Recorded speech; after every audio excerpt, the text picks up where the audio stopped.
Good afternoon, everyone.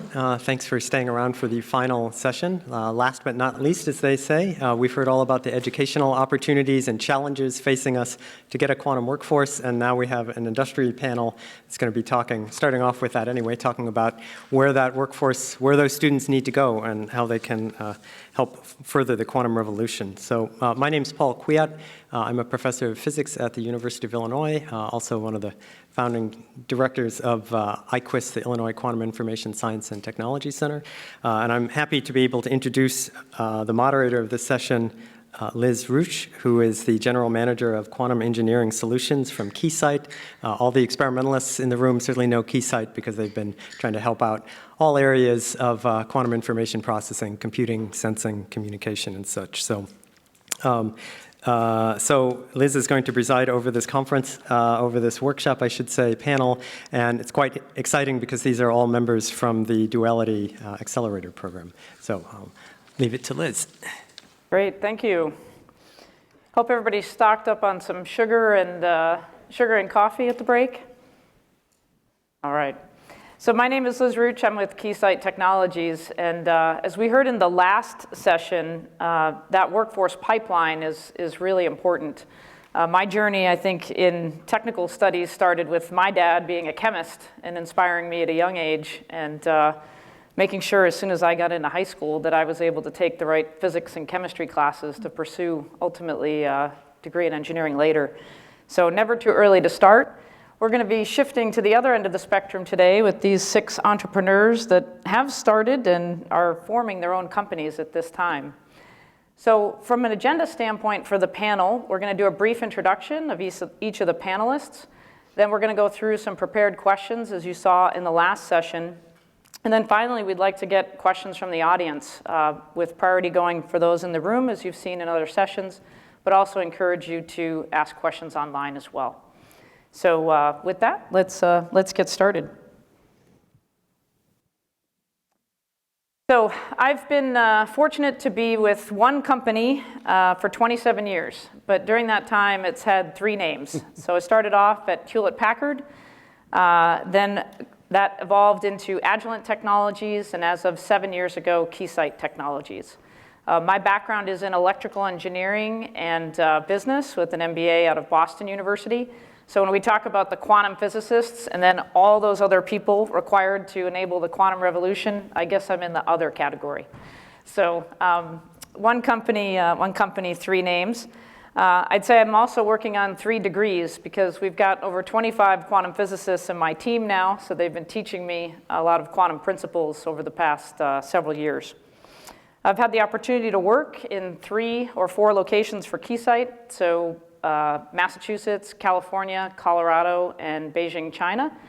And I've also worked in a lot of the end industries that will hopefully benefit from quantum computing in the future. So starting in aerospace defense, and working with customers like Raytheon the first 10 years of my career, then moving into wireless communications and helping enable the 4G rollout and 5G innovations that are deployed today. And more recently, before joining Quantum, working in our design simulation team for those of you that are building semiconductor products and simulating them before actual builds. And fun fact about me, I've traveled to 64 countries so far, probably at least 40 for business. So in the spirit of inspiring young students on engineering and sciences, travel might be one thing that could spark folks' interest. All right, so I'm going to turn it over to Carol for a brief introduction. Oh, hi, I'm Dr. Carol Scarlett. I'm an experimental nuclear and high-energy particle physicist. My background, I started out in electrical engineering and then decided, I actually fell in love with quantum, which is what drew me into doing particle physics. Instead of going to grad school for engineering, I decided to go for physics. And I had spent, I would say, maybe the last 10 years working in the area of dark matter experimental physics. I'm an experimentalist, and that means I put together instrumentation in order to detect novel forms of matter. And theoretically, dark matter should behave a lot like birefringent materials. So that's how you model them. You model them optically and how photons should interact with them. And that actually led me to the core process for the technology that I now own and that I use to found and start a company, Axion Technologies, based on producing quantum random number generation. In that process, we've built some vertical technology, which I think has further applications. And in that time, I've had a number of students at all different levels, but mostly at undergrad and graduate level. I'm one of those people who's gone out to high schools, and I've not only interacted with high school teachers, I've actually taught astronomy courses to students.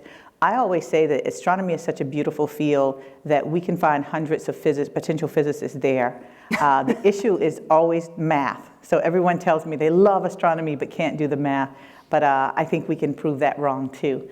A fun fact about me is that in the process of getting my doctoral degree, I did my work at Deutsche Elektron- und Synchrotron in Hamburg, Germany, und ich spreche ein bisschen Deutsch. And I lived there for about 2 years in the process. So. Great, thanks, Carol. All right, Keith. Hi, I'm Keith Evans, co-founder, president, and CEO of Great Lakes Crystal Technologies. We were spun out of Michigan State University. Carol, I didn't know you went to University of Michigan. That's right. We know who has a better basketball team. Go Blue. Football team, football.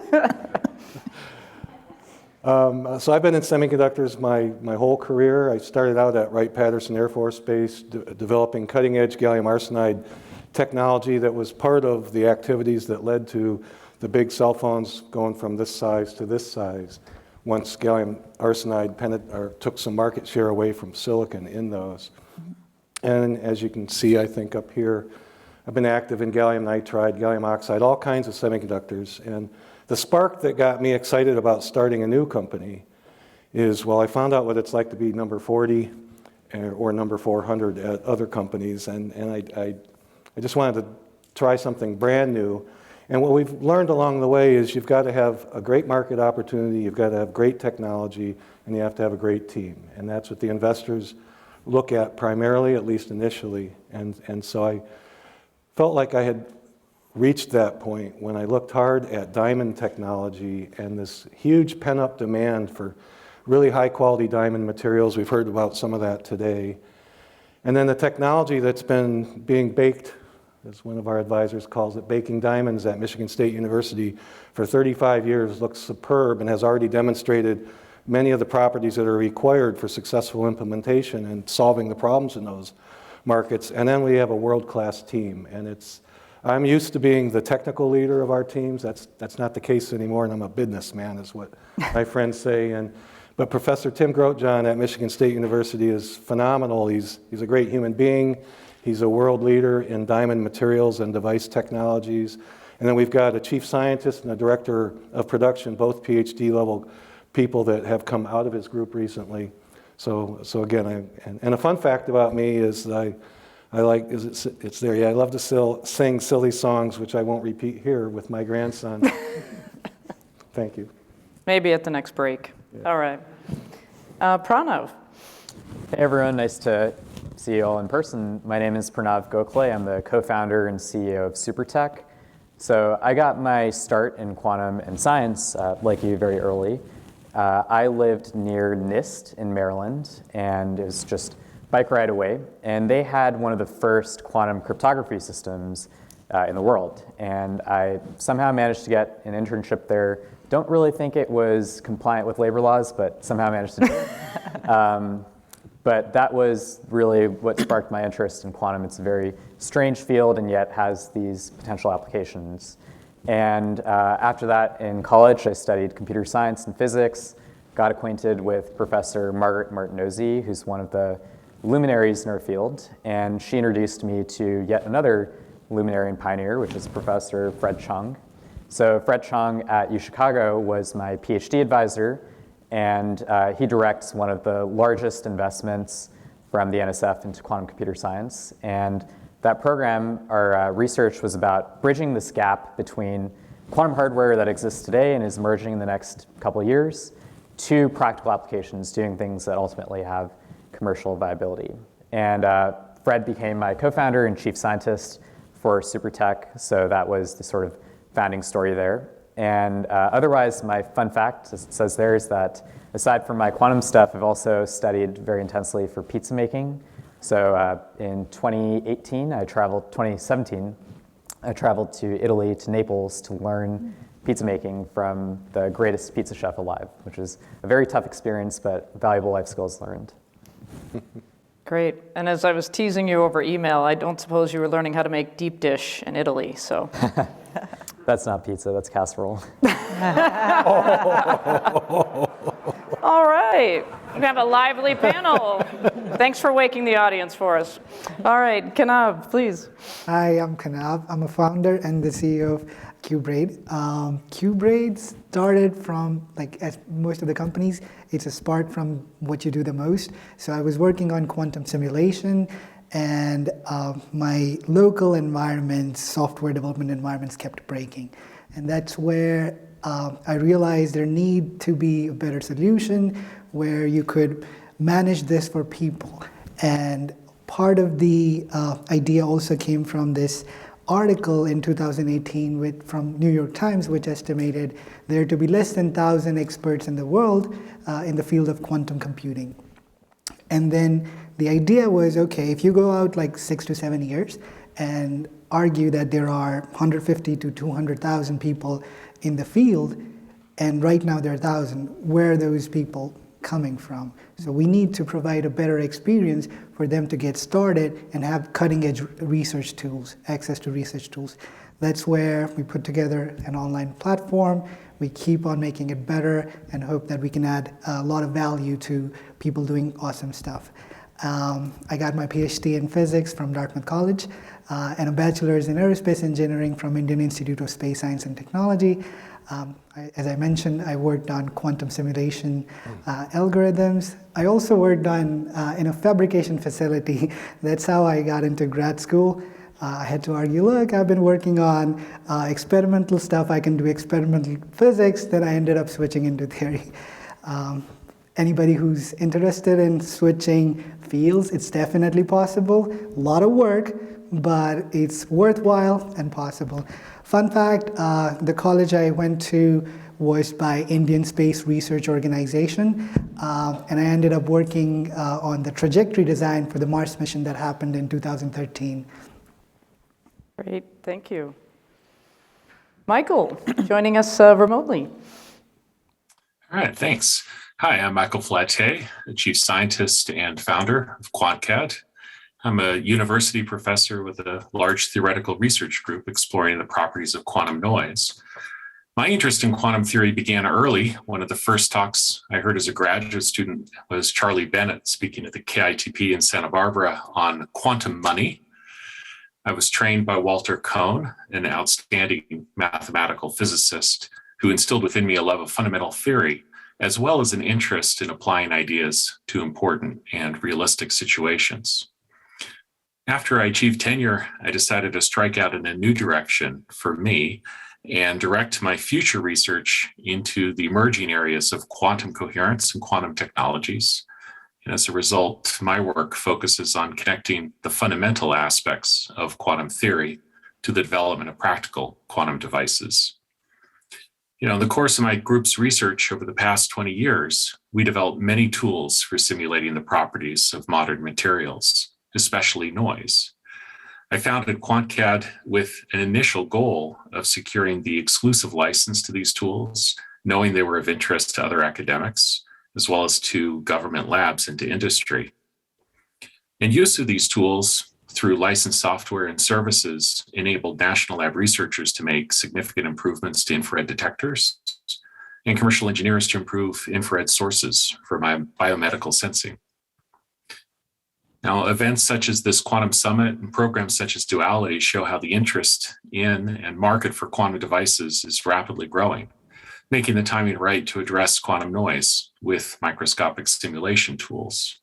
So joined by my teammates at QuantCAD, we're working to enable the growth of quantum technology through the creation and distribution of noise solutions in a fair and equitable manner. Great, thanks, Michael. Mirella? Hi, everyone. Greetings from the UK. My name is Mirella Koleva. I'm the CEO and co-founder of Quantopticon. We are a UK software startup formed in 2017, and I'm proud to say that as of this summer, we have a US subsidiary as well. We make a pioneering simulation suite that is uniquely capable of producing optimized blueprints for the building blocks of quantum communication systems and quantum computers that are operating on the principles of light. So owing to the lack of computer-aided design tools for quantum photonics, the current modus operandi of manufacturing these components has so far been to resort to a rather inefficient and tedious trial and error process where you go through a repetitive cycle of building prototypes with successive increment improvements until you eventually arrive at one that satisfies the required standards. So our software actually eliminates the need to conduct these repetitive experiments. We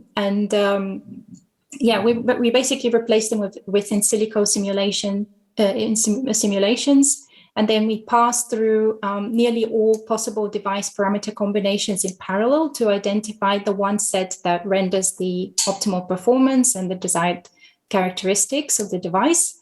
And then we hand these instructions to the hardware manufacturer who builds their device.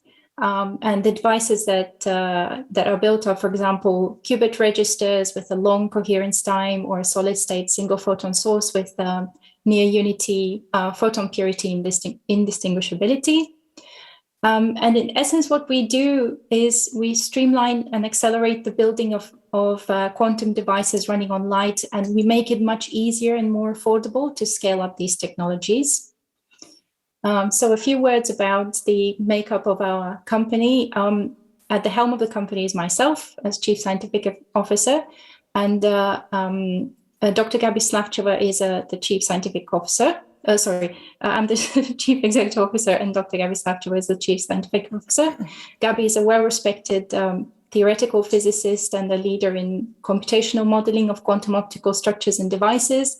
She's a decorated researcher with over 20 years of experience and 130 publications in the field, and has been recognized for her achievements with numerous fellowships and assistant professorships around the world. Great, thank you.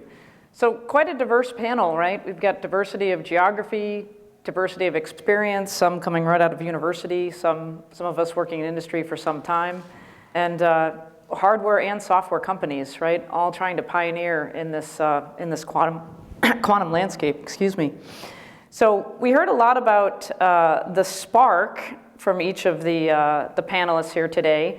But one of the things I think that's common to all of these companies that we also need to talk about is leadership. I think, Keith, you started by commenting on, you're not just the technical lead now, you're the business lead. So maybe I'd like to forge my first question to you on what do you think's been the top leadership challenge or the top thing that you've had to change in your mindset in your new role? Okay, I've thought about this question a little bit. Well, I've shared with anybody who wants to listen that 2019 was a great year to start a company. 2020 was really a tough year to grow a company, especially a startup. And in our case, we've been fabulous up until relatively recently. And yet we were doing a lot of work, close to $3 million in small business innovative research contracts for NASA, the Navy, the Air Force, the Army, and the Department of Energy. And we were relying on outsourcing a whole lot of the crystal growth, the advanced diamond crystal growth, to essentially the founding technology space at Michigan State University. And then COVID came, and they shut the university down, then they opened it up, and they shut it down, and it was a nightmare. So that was a massive challenge. Did I do something really cool to get us over it? No, just perseverance, and hung in there and worked with the team. And it was difficult because I think we were well on the way to performing as well as we had hoped on those many contracts. And we're very proud of those contracts because we were pointed out as perhaps the #1 startup in the capital region of Michigan that helped Michigan State University Foundation win the very coveted Tibbetts Award. But at the end of the day, several of the contracts did not transition from a phase 1 to a phase 2. We had to downwardly revise our revenue forecasts, and so we've been recovering ever since. And it's going well. We lived through it, and it's in the rearview mirror, but that's definitely been the top challenge so far for Great Lakes. Yeah. Well, I think a lot of us faced challenges during COVID, but I think COVID aside, right, planning for those business up and downs and what part of your business is going to be recurring revenue versus smoothing out the spikes is going to be a big challenge as you're starting up a new venture. Mirella, I'd be curious for your comments on this topic as well. Yeah, for us, I would say without a doubt, obtaining funding to support the development of our product and company has been the number one challenge, especially throughout the COVID period.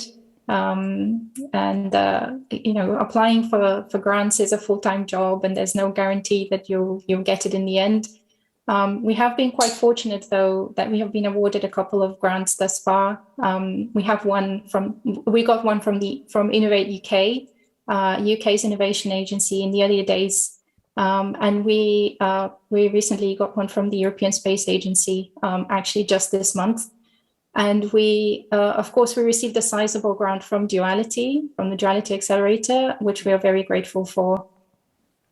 Great. So it sounds like a lot of your primary revenue sources were grant-based then? Yes, that's correct. Yeah, we're completely non-dilutive funded. Great. All right. So another thing we heard a lot about today was talent pipeline, workforce pipeline, and just hiring, right? There seems to be a shortage of talent in this industry, not just for quantum physicists, but software engineers, FPGA engineers, and others. So I'm curious from the panelists what you've done to build up your teams and what you're doing uniquely to differentiate yourself from a hiring perspective. So maybe, Pranav, we could start with some comments from you. Sure, yeah. As Keith mentioned, the pandemic has definitely changed a lot of the dynamics. And our team size is 6 full-time, soon to be 9 full-time. And certainly the pandemic, we wanted to be totally in person, which was a difficult decision, but we felt was appropriate at our stage of startup. So that made things challenging, but ultimately we're really happy with how our hiring has gone. And I'm very proud of the team that we have, including David and Victory, who you'll see in the audience. I think 2 things that I'd comment about our hiring approach is, one, we try to have a very values-centric organization. And what I mean by that is that we have identified these 4 core principles and values for our entire company. They're agility, awareness, positivity, and mission focus. And I can say a lot more about these, but the TLDR is that we view these as guiding principles that every employee should follow and what we look for in recruits. And that guides not only which people we try to recruit very hard, but also we think that not everyone is necessarily a fit for a company, and that's a win-win if we identify that early on. So building our team up from a values perspective has been very helpful. And then also we have the luxury of being so well connected to the academic ecosystem through Duality, through Chain Reaction Innovations, through my co-founder, Professor Fred Chong. So we try to do a good job of taking PhD grads and master's grads in quantum and retailoring their skill sets towards industry. So I think those are my high-level comments. And I should also add that if this sounds exciting to you, we're hiring. Great. One of the mantras I have is always recruiting. So you get the gold star for that one. Carol, any comments from you, from your experience? Well, I'll just add, similar to what Pranav has stated, I had the benefit, I have been an associate professor at Florida Agricultural and Mechanical University, and I've worked with PhD students in physics and master students in engineering. So I have been able to sort of scoop up some of the more talented students. That's sort of been my feeding ground for hiring people. I can't say that I've done as extensive a list of value propositions, which I think is a really great idea. So I hear you talking about that, and I'm like, I better add that into my own list. But I've been able to recruit really talented students. Right now I have 3 of them, they're working part-time. So we're not that big of a company yet that I have them on full-time. But I was able to find mostly people who already had a good set of experimental skills. Since my company focuses on hardware, it's really important to find people who are familiar with hardware, who aren't afraid to go into the laboratory, who aren't afraid of equipment, who will go in and read the equipment manual and learn how to operate. And so for me, the biggest takeaway has been having had an opportunity to observe them first in a laboratory and to see how they think and to see how they problem solve and how they work with real world equipment. That gave me insight into what type of employee they will be and whether I can just give them a project and say, hey, here, go work on this until you solve all the problems. So most of my recruitment has revolved around watching them carefully in the laboratory and then recruiting them afterwards to work. Great. And I assume most of the panelists, all of your people are primarily co-located. Is that a fair assumption? Right? So when you're starting out, you've got everybody in the same location, right? Assuming, again, folks are eventually going back into offices and things like that. One of the challenges we had during COVID is we acquired a company called Labber based in Cambridge, Massachusetts, and then had to go hire 10 quantum physicists with all recruitment remote, right? Recruiting remote, interviewing remote, onboarding remote, getting them productive remote.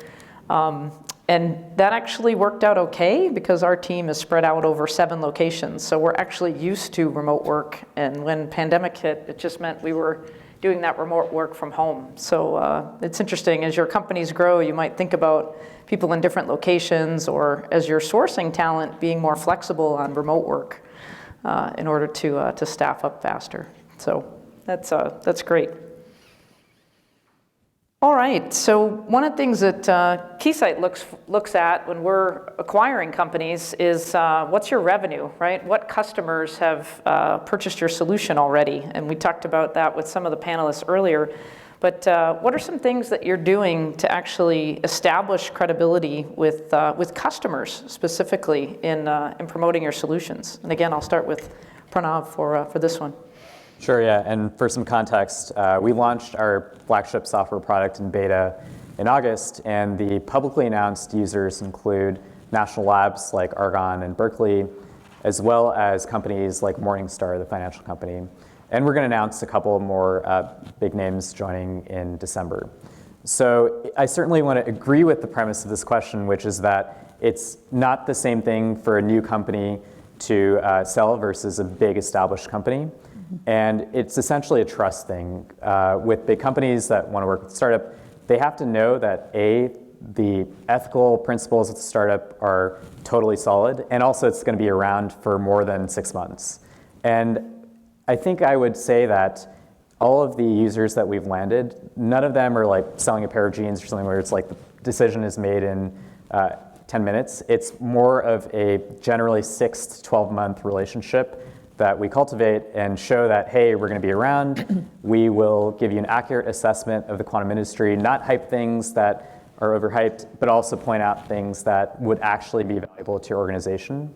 So the key factors for us have been very long relationship and sales cycle, a lot of mutual trust, and it's very interpersonal, as if we're making friends at the innovation department at a Morningstar type company, and very much focused on the long relationship.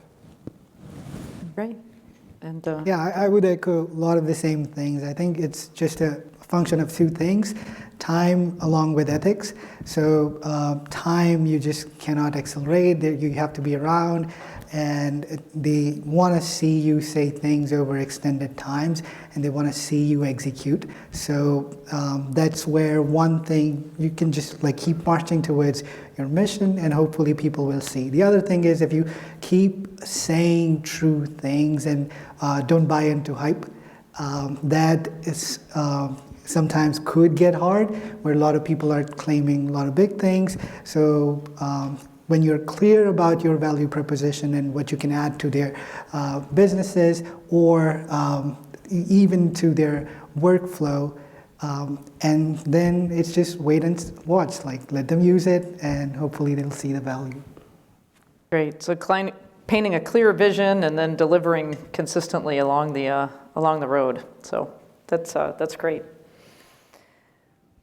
All right, so we talked about the customer audience and building credibility, but a lot of you also talked about fundraising and investors in some cases. So I'm curious, what are your key learnings in talking to that audience, and how is that maybe different than speaking to a customer? So I'll start with Carol. What I had to learn in talking to investors, as a scientist, I always get so excited about the science that I want to tell them how the process works and all the little details. And of course, for someone who's investing, their interest is, okay, how are you going to monetize this? How are you going to make good on this investment? How are you going to attract customers? And so having been involved with both duality and chain reactions and having taken an entrepreneurial course, it helped me a lot to sort of have a better understanding of what I really needed to be saying and what the audience was interested in. And so one of the key things I've learned in engaging with investors is you want to talk frankly about, who you're talking to as far as where you think you can have your customers.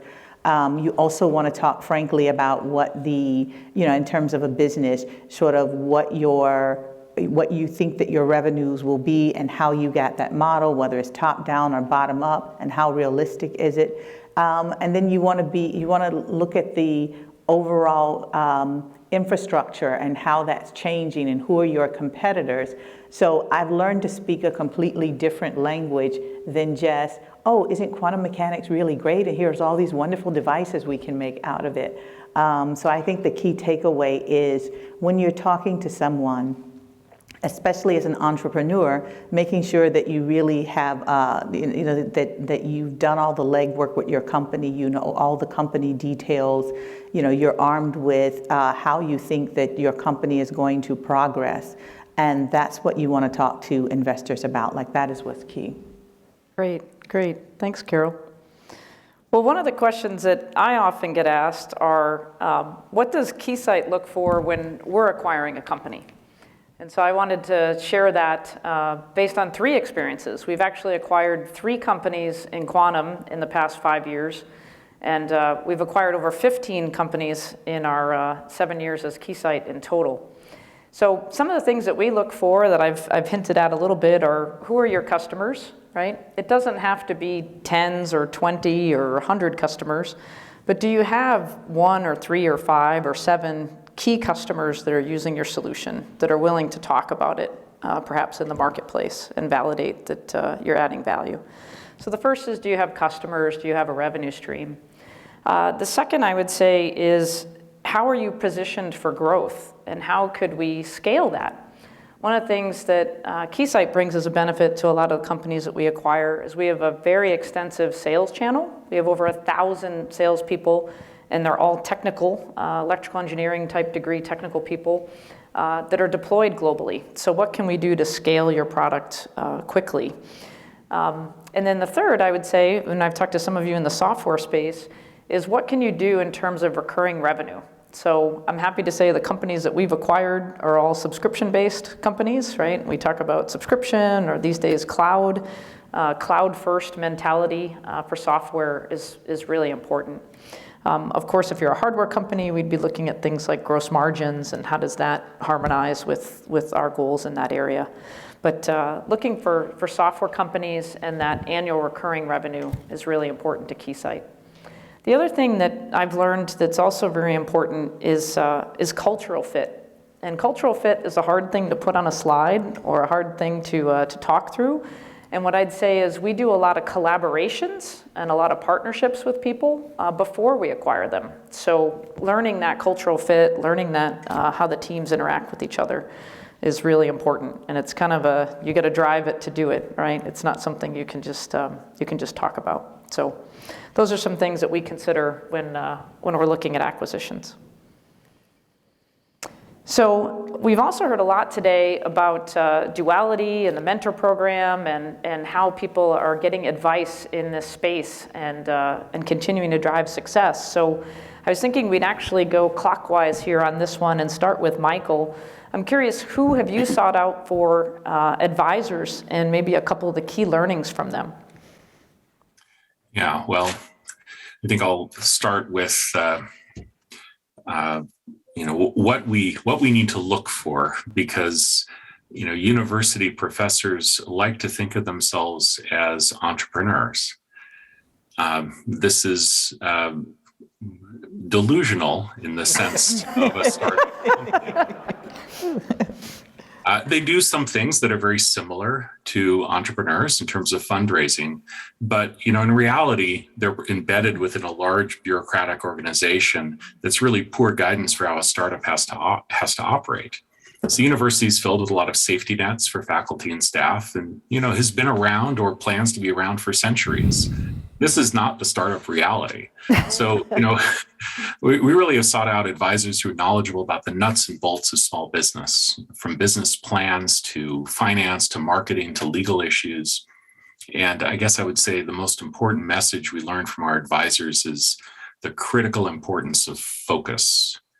In a successful university research program, you're constantly hedging with a portfolio of projects from high risk, high reward to low risk, guaranteed results. A startup really doesn't have this luxury. The whole enterprise is high risk, so you might as well pursue a high reward direction. Great, thanks, Michael. I love the focus of everything you said there. I think that's the key one that I am constantly coaching my team on. So Mirella, your perspective on this topic. Yeah, so I would say our scientific advisors have been really key in helping us along the way and helping us even survive, actually, because it has been so difficult to find funding in the meantime throughout the COVID pandemic. And so we have three scientific advisors, and they're highly distinguished professors in universities around the world, and they are experts in computational electromagnetics, semiconductor optoelectronics, and the theory of light matter interactions. And these are all subjects at the core of our product that we need guidance from our advisors to ensure that we're implementing the most accurate and up-to-date theories and addressing the hottest quantum photonic challenges out there.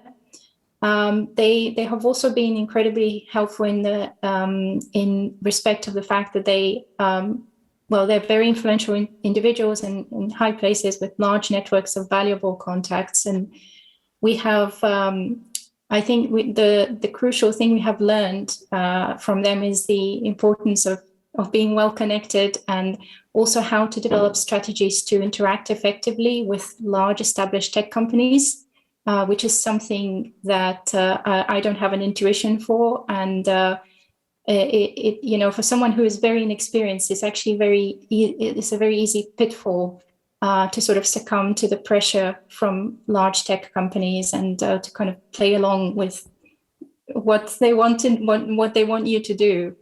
So the advice from our advisors has been incredibly valuable in that respect. Absolutely. Yeah, I think those connections in the industry for a variety of reasons are very important and key. Keith, your thoughts on this one? I have a lot of thoughts. I don't know if I'm allowed to name drop. But I think one of my great strengths is that I know that I have a lot of weaknesses. And I believe it takes a village to raise a small company. And so my brain and heart are open to advice. And I'm a lucky human being for being part of the Michigan State University startup ecosystem, and now Duality, where there are seasoned experts in all aspects of business and technology. And I think Chuck has done an incredible job with Duality and all the support team of exposing us to, sometimes it feels like it's a fire hose of advisors coming at you, and you can't, it's a lot. But it's been fantastic, and I guess I will call out just two people. I think they're both here.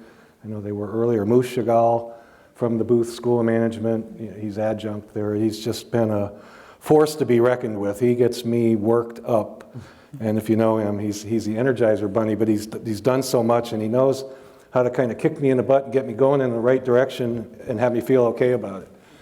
And then I've even been kicked harder, I think, by John Thody from Champaign-Urbana on customer discovery, which, I've been a mentor myself for the national level NSF I-Core program a couple times. That was a great learning experience for me, but customer discovery is a continuous thing, and he helped me understand that, no, Keith, don't just go talk to the C-level people or the CTO of your customers. And in fact, he put the idea in, I think, probably all of our heads, to go talk to their sales team, because they really like to talk. and so I've put that to work and just learned an order of magnitude more quickly with one particular customer. Absolutely, absolutely. It took me a while to figure that one out in my career, go talk to the salespeople, but there's a lot to be said for that. Yeah. Great. Kanav? Yeah, I think the way I like to think about taking advice is many times that like a lot of advice is coming at you, so sometimes it gets hard to filter the advice. So the way I like to think about it is has the person put in enough time and capital in thinking about what could help us? And sometimes it's clear that they have not, in which case that their advice takes lower precedent, but it definitely seems like they've put in a lot of thought and effort into understanding what we're doing. That's where I go to and listen to them intently. So this is where I would echo Keith's points, where Chuck and the team has been phenomenal. Like every time I talk to them, it like comes out that they've been continuously thinking about startups and how they can help us. And basically, I think for me, picking and choosing advice is very important, because ultimately I do think we will get big, and that's where a lot of people would want to help us. But that's like a relatively low bar. I think we want to strive for where if people have put in enough work, and then we would listen to them intently. Yeah, I would think in a startup environment, you're getting so much feedback that can be overwhelming. It's almost like the turtle retracting in their shell, right? It's like, thanks for the feedback, but now I'm overwhelmed. Great. Well, let's close off on this one with Pranav. Yeah, maybe I'll piggyback off some of these comments and use this as a time to explain that one of the perks of duality is that we all get paired up with a business liaison, and that has been a very valuable experience for, I think, all of us. In our case, our business liaison, Brian Tolliver, has usually, in his past jobs, been the person that we're selling to at other companies. And so having his perspective has been extremely valuable, because he is the persona that makes the buying decisions that we're trying to have made now. And then we have independent of duality, other advisors too, have helped us basically figure out how to go 0 to 1. One of our advisors, Mary Tolan, has founded a lot, Mary Tolan and also Jenny Farber have had a lot of success with their own companies. And so we've piggybacked off a lot of their advice for our own scaling. Great. All right. Well, the last question that I've got prepared before we open it up to the audience is, hindsight being 2020, what are the top 3 things that you know today that you wish you knew when you started out? So there's a few panelists that were particularly passionate in answering this question, but I'll also open it up for the rest of you if you want to throw one in there at the end. So let's start off with Michael. Sure. Okay. Well, I'd say probably the top thing that I wish I knew when we started out is customer discovery. So you can imagine there are customers out there who want your product. You can see how it can help them, but confirming that and establishing those relationships, finding the right person in the right place in the right company, that's a challenge. And this is really where tools that Duality provided really at the very beginning were extremely useful for us. And we rely on this every day. I'd say that's one. The second is how to distinguish between trade secret and patentable, copyrightable IP. You know, there's some things that you are going to disclose and protect, and there are other things that there's just no point. You just have to hide it, and figuring out where that division is, how you communicate what you can provide without giving away the store. That's an art. And then I guess the third thing I'd say is how are companies assessed from the outside? So, we're learning this, and this is, again, a place where duality is providing extremely useful feedback, as Pranav has mentioned, but there's a lot more to learn because being able to look in the mirror is always a challenge. So Great. those are the 3.2. Great examples. Keith, what's your top three? I think the top thing that I know today, I sort of knew it before, but not well enough apparently, is that there's an art to pitching your business to non-technical potential investors. And many of us are so deep into technology that we don't think it's intimidating to talk about a nitrogen vacancy center in diamond, and we just assume everyone in the room knows that diamond's a regular array of carbon atoms and things like that. And so I just thought they were a girl's best friend. I don't know. well, The whole quantum thing is throwing that out the window. I don't know. they're going to be industry's best friend by the time we're done. So yeah, I continue to progress, albeit more slowly than I'd like, at making an exciting presentation, a Yeah, deck something compelling that they can connect to. that is not so geeked up with technology. The other thing I learned, and it makes just so much sense, and I sort of kick myself in the butt for not figuring this out early, is that the investors, at least many that we've been talking to recently, love this thing called unit economics, which Moose has helped me with. But if we're making things, right? We're making diamond wafers. And we have a feel for, and customer discovery certainly tells us, how many of those could be sold and at what kind of price tag. But we didn't do our homework. I mean, I did some homework early on when we started the company, but the investors really need to see that you can make that with an attractive cost structure and have a sense that you can get to that attractive cost structure in a reasonable time frame, and that you know something about doing continuous improvement over the long term to keep driving it down, because you have to do that. And I've been there and done that operationally, but hadn't done it on a spreadsheet to show it to prospective investors. So that's been a recent lesson. And I guess the last one is kind of Captain Obvious, that fundraising is a 24/7 opportunity. And I think as soon as we quit talking about seed round, then we're talking about A round. In fact, we're having parallel conversations about both. Yeah, absolutely. Absolutely. Great examples. All right. Mirella, your thoughts on this one?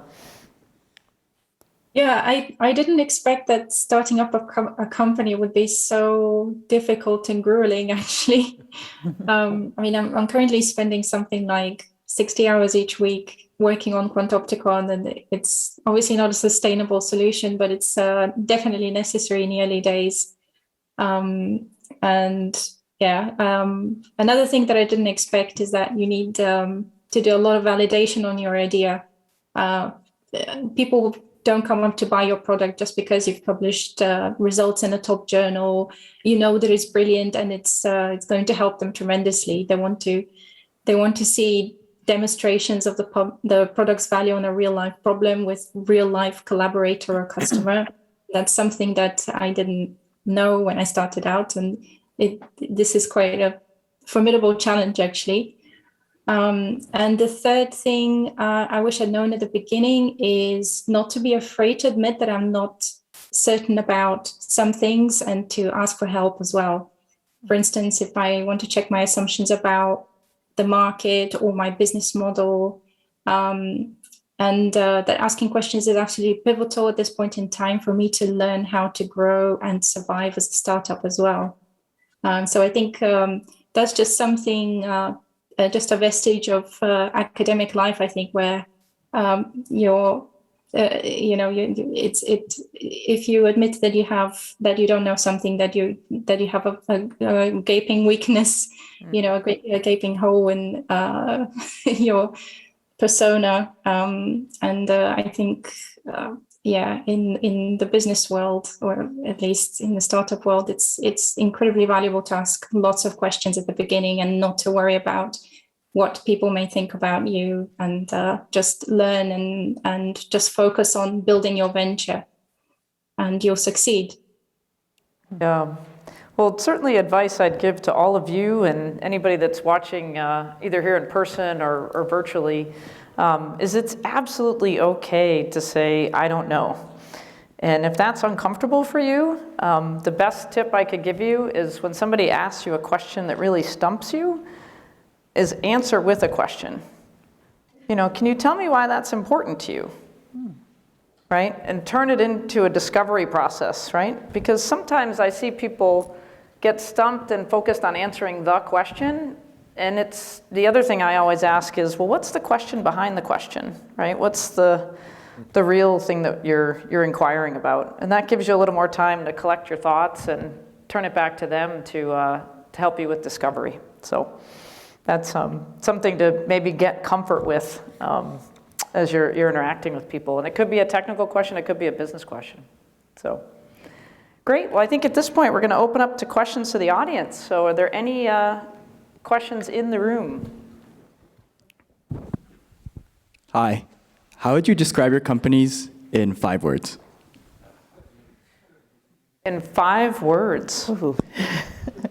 Connecting, oh, still. I was going to say, you're going to go first because you got the 4 values. So Connecting quantum applications to hardware.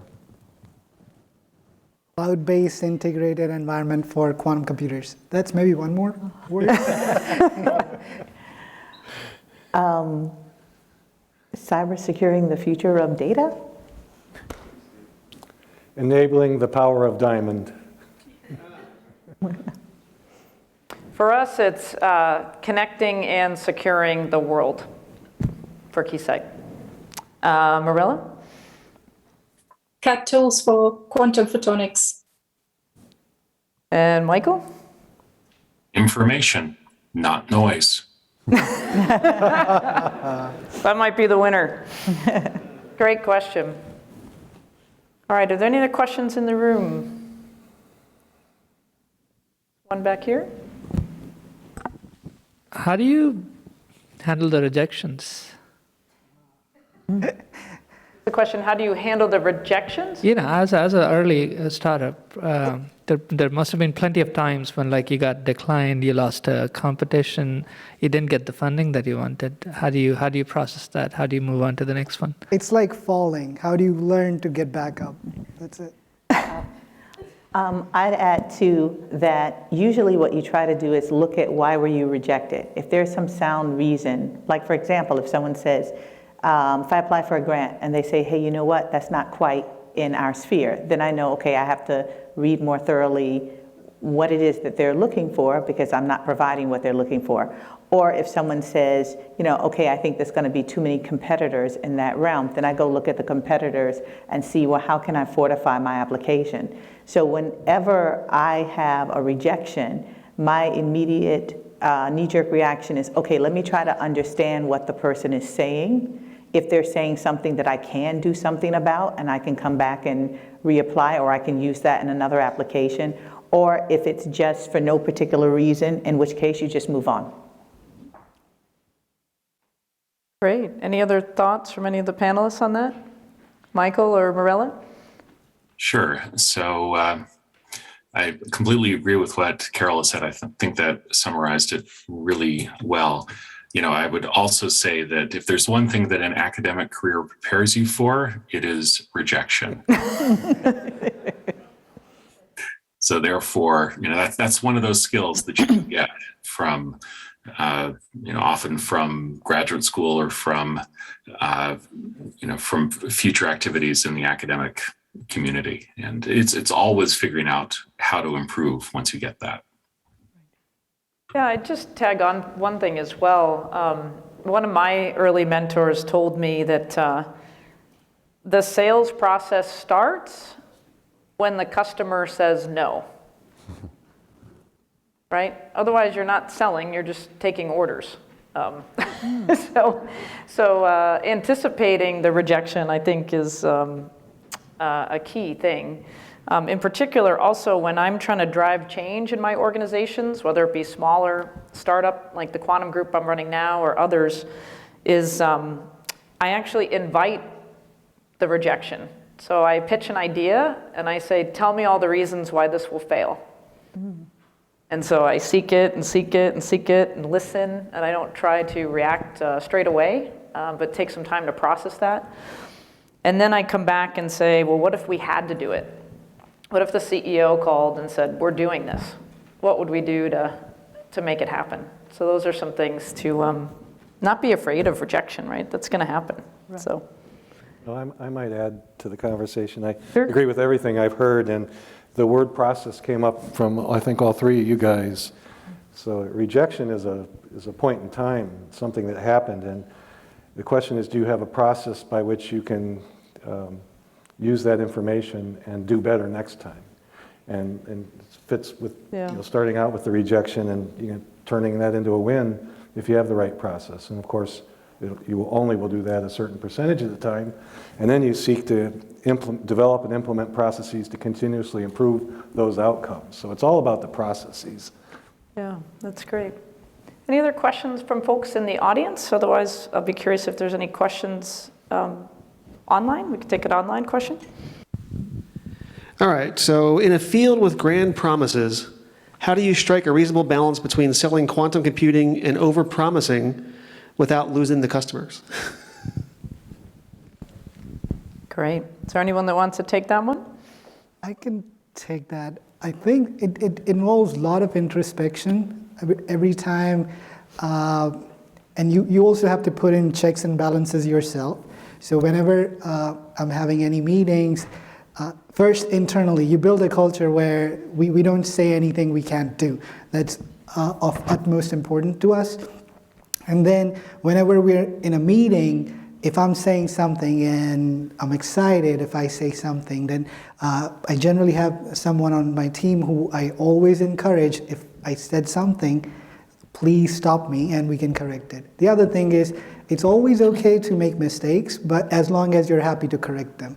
So if sometime you say certain things which are not entirely true, if you go back and you clarify, okay, look, I made a wrong statement, and this is what I wanted to clarify. The other thing is, I think there's a big difference between scientific world, where as scientists we're always trained to be very specific about our statements. Everything you can only mathematically prove. So the tolerance is relatively small, which becomes a big thing. The tolerance is relatively big in the business world, where like part of the process was just getting accustomed. So, but I think coming from the scientific background, it just helps that you're already a little close to the ground, so you don't tend to make big untrue statements. Right. Yeah, I definitely agree with all those comments, and I'm going to add that we also view this hope versus hype big picture question as actually a business opportunity. And so I'll spill the beans a little bit early on something that we're launching in December, but one of our company aims has been to actually launch a benchmarking platform that quantitatively assesses exactly what the current state of quantum hardware is and get at these questions of what is the actual potential of quantum in a very public-facing way. So we think it's an opportunity for introspection and also extra, like sharing our learnings to the public. So stay tuned for that in December. Great. Any other questions from the online audience? I think we have time for about one more. Okay, one more. So as a startup, staff is important because you usually have a small company. What are like your top qualities you're looking for in staff, and what's a showstopper for not hiring someone? I think for me, that has been a big learning, where when you are starting a quantum company, the impulse is you're going to need a lot of quantum talent. And ultimately, I realized if you want to run a startup, you want people who want to work. People who are really smart, they can always go figure things out. Quantum does have a really steep learning curve, but if you hire the most amazing people, they will figure things out. Great. Anybody else want to comment on that? Top skill you're looking for when you're hiring folks? Well, I think as someone who does hardware, the top skill is the person able to go into some lab environment and just get comfortable very quickly with equipment and with test equipment and with just, are they mechanically inclined? Because I do hardware, I'm always looking for that person who can build, who doesn't mind, who's not afraid of the high voltage sign or the cryogenic sign, or who can operate in that environment and who feels very comfortable. And they have to be someone who's really good with their hands. So I think what I have in the past, haven't had to fire anyone, but what I've been on the verge, I found that some people just, they're not as astute on working around things, and they make me very frightened in those kind of environments. So, yeah. So I'd maybe just add one comment on there, and then we'll kind of make some closing comments for the session. So when we're interviewing people, there's obviously technical skills you look for, soft skills you look for, like communication, teamwork, and things like that. But the two things I've found over the years, and 20 plus years of management, is if you hire people that are willing to learn, right? People that are learners, lifelong learners, that are curious, that's a critical thing to look for and hard to interview for. And then the second is just that they're flexible, right? I would imagine in a startup, you're gonna be doing a lot of different jobs and be shifting from A to B. And sometimes people aren't as flexible. And that puts a lot of constraints, right, in your system if you can only have a certain amount of headcount. So that lifelong learning and flexibility are things that we look for. Can I add to it a bit? Yeah, briefly. I concur 100%, and I loved what Pranav said earlier about the values of the company. So for me, it's got to be somebody, and it's hard to interview for. There's certain questions you can't ask from a legal perspective, but I only want people with good values. Yeah, flexible for sure. Yep. And that means all the way to inclusion, equity, diversity. So I'm big time into that, yeah. Yeah, great. All right, well, I think we've got to wrap the session. For me personally, again, I want to thank David Oshalom for the invite to host this panel. It's been great to get to meet all of you, either in 3D in person or in 2D with Mirella and Michael as we prepared for this session. But really excited about the duality program, and all of them do have mentors, and I'm encouraged by this program and would like to sign up as a mentor for the next cohort. So for those of you out that are industry, please contact the duality program if you're interested in mentoring. It's been great, got a lot of energy from interacting with you over the past couple of weeks. So thank you, thank the panel, and we'll wrap up.